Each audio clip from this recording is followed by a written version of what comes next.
this activity, and we have not had a death in our hospital. We have probably close to 100 patients that have not had any deaths. But I've talked to many of my colleagues at other hospitals in New York, and they also are using hydroxychloroquine, although the supplies are running down. So any kind of supplements to those supplies would be much appreciated.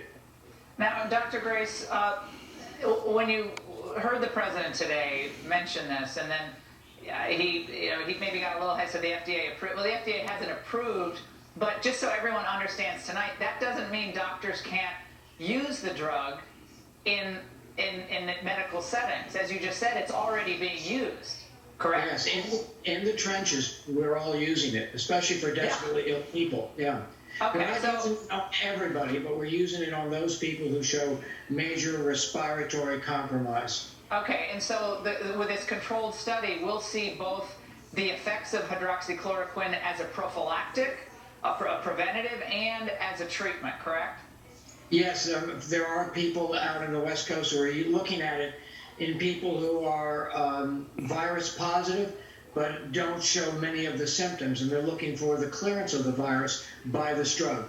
We think it works in two ways. As you know, the death rate goes up as the age goes up, and what I think is that the more mature your immune response, the more likely you are to have what we call a cytokine storm, which means that people with viral pneumonias die because their lungs fill up with fluids, largely from an immune response. And this drug works not only inhibiting virus replication, but also inhibits the immune response so you don't get the tremendous amount of inflammation. That's why the drug is also used in rheumatoid arthritis and lupus.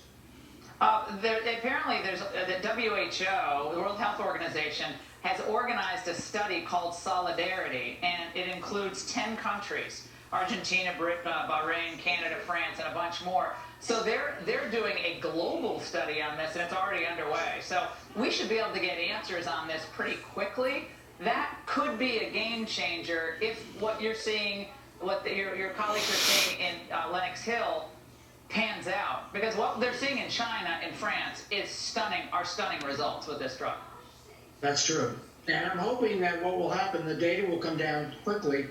We'll get everybody on hydroxychloroquine, go back to work, and put the nation back together again. Yeah, that would be nice. That's what we're trying to get to, because America doesn't want to stay behind closed doors. Dr. Grace, before we let you go,